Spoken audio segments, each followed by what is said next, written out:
Coach indicator display board বসানো হবে, সমস্ত ম্যাটেরিয়াল চলে এসছে। সঙ্গে খাগড়াঘাট রোড রেল স্টেশন আধুনিকীকরণ হতে চলেছে। সেই বন্ধুগণ, এই হচ্ছে Khagraghat road rail station. Khagraghat road rail station আধুনিকীকরণের কাজ কিন্তু অলরেডি শুরু হয়ে গেছে। দেখতেই পাচ্ছেন এদিকে প্রচুর কনস্ট্রাকশন ছিল, সেগুলোকে ভেঙে গুড়িয়ে দিয়ে নতুন করে একদমই নতুন কনস্ট্রাকশন হবে। চলছে কাজ, এদিকে একদম মাটি ফেলার কাজ হচ্ছে, সঙ্গে বিভিন্ন কাজকর্ম চলছে।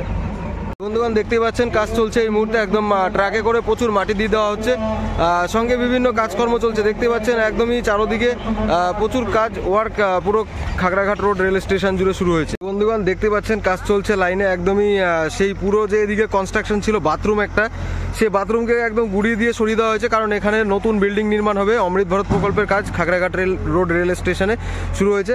তবে একটা সুবিধা হলো, এখানে দেখতে পাচ্ছেন প্রচুর পরিমাণে সেই যে ডিসপ্লে বোর্ড, সেই কোচ ইন্ডিকেটর ডিসপ্লে বোর্ড বসানো হবে, সমস্ত ম্যাটেরিয়াল চলে এসছে। সঙ্গে খাগড়াঘাট রোড রেল স্টেশন আধুনিকীকরণ হতে চলেছে। সেই বঞ্চিত থাকা খাগড়াঘাট রোড রেল স্টেশন, আজিমগঞ্জে গিয়ে কিন্তু বিভিন্ন ট্রেনের স্টপেজ হয়, এখানে কিন্তু অনেক ট্রেনের স্টপেজ নেই, তো সেই স্টপেজ কিন্তু হতে চলেছে। আধুনিকীকরণ শুরু হয়ে গেছে এই খাগড়াঘাট রোড রেল স্টেশনে।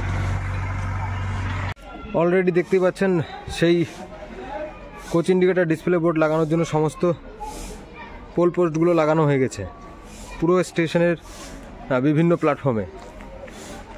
সাইডের দিকে দেখতে পাচ্ছেন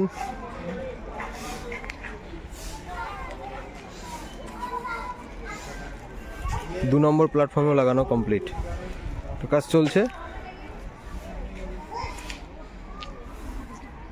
দ্রুত গতির সঙ্গে।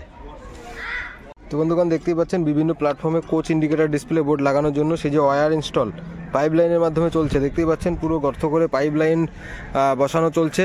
এদিকে খাগড়াঘাট রোড রেল স্টেশন, আর ওই সাইডে দেখতেই পাচ্ছেন গাড়ি ঢুকছে একদমই রামপুরহাট, কাটোয়া রামপুরহাট মেমু।